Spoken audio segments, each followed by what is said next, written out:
trees.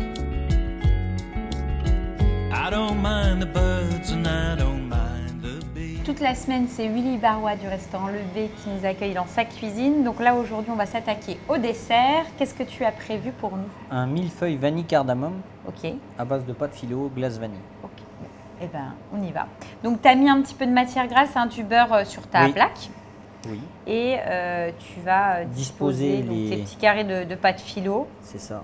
Alors après, si on n'a pas de la pâte philo, on peut utiliser de la feuille de brique, quoi. C'est un peu le principe, un non? peu dans le même esprit, c'est pas tout à fait pareil, mais oui, on peut l'utiliser. Tu veux avoir ce côté croustillant, mais léger, quoi. C'est ça. À la différence, par exemple, dans un millefeuille classique d'une pâte feuilletée qui est plus lourde. Voilà. Il y a plus de beurre, plus de farine. Là, c'est pour clairement alléger le dessert. Pas léger, mais bon, en fin de repas, c'est toujours... c'est bon quand c'est léger. Tu essayes d'apporter, de réfléchir toujours au niveau des desserts, à ce côté, voilà, il faut qu'il y ait cette petite touche de fin, sucré, gourmand, sans avoir le côté un peu le lourd. côté lourd. Voilà. C'est le plus compliqué, enfin. Oui, apporter cette gourmandise sans la lourdeur, quoi.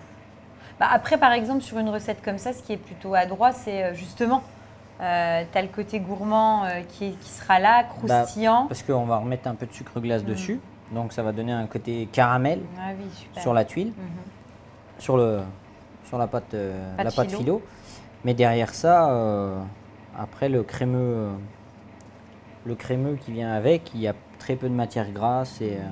La philosophie justement des desserts ici, c'est quoi? On est sur plutôt un dessert quoi, tradition, des classiques un peu que tu revisites et que tu changes. Voilà, ça change un peu au fil des saisons. D'accord. Suivant tes inspirations. C'est ça. Suivant mes envies aussi. Ça marche beaucoup à l'envie. Ici, c'est comme ça. C'est vrai. Ouais. C'est en fonction des envies du chef. C'est comme la cuisine.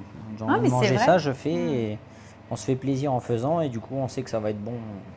Oui, puis ça veut dire que quand tu penses à ta carte, tu te dis tiens, qu'est-ce que j'aimerais manger, quoi. C'est comme ça. Ah ouais. On se concerte et puis avec l'équipe, vous échangez. Avec l'équipe, voilà, on échange. Et qu'est-ce que tu as envie de manger?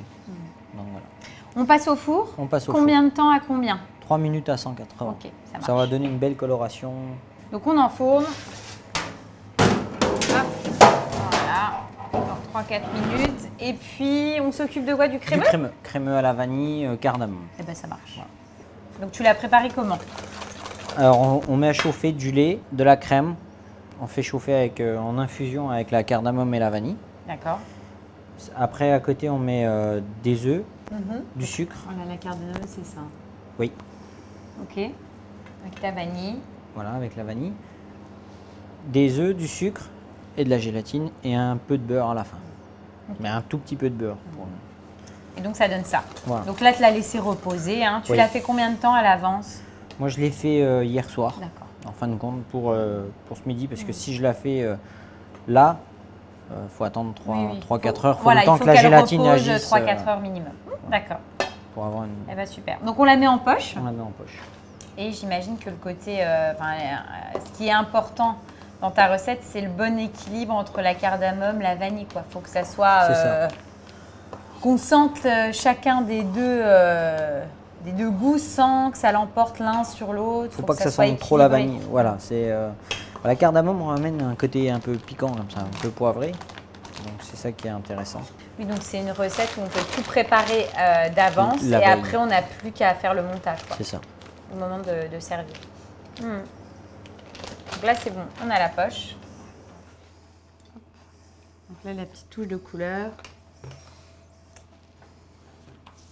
Alors je ne vais pas dresser directement sur l'assiette, je dresse sur une...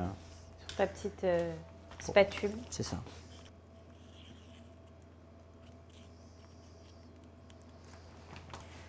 En fin de compte, je remets des couches...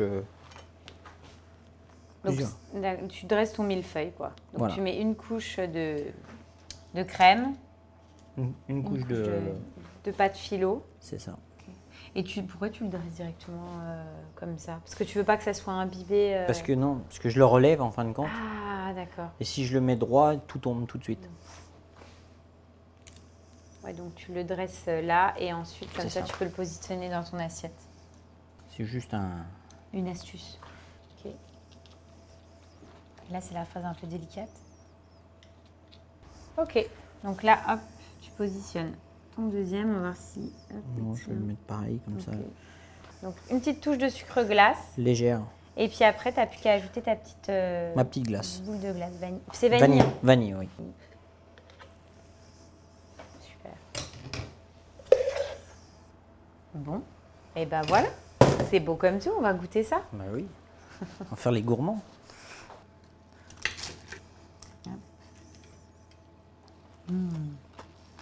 Le mariage vanille et cardamome, c'est top. Tu as ce petit goût. Et voilà, je pense que quand tu ne sais pas que c'est de la cardamome, tu sais, tu cherches. Donc il y a l'imagination qui travaille pour savoir ce que c'est. Et ce qui est très très bon, c'est que c'est d'une grande finesse et d'une grande légèreté avec la pâte philo. Oui. Le traditionnel millefeuille, enfin voilà, c'est plus lourd. Donc là, on est vraiment sur un dessert qui est très léger, très gourmand. Pour une fin de repas, nickel. Ouais, c'est parfait. Ensuite, tu es parti sur un deuxième dessert. Ça sera quoi? Alors, un tout chocolat. Tu me fais plaisir. Là. Il y a mousse chocolat, crème chocolat, glace chocolat, crumble chocolat. Wow. C'est tout du chocolat. Bon, bah, on va manger du chocolat. Ça marche.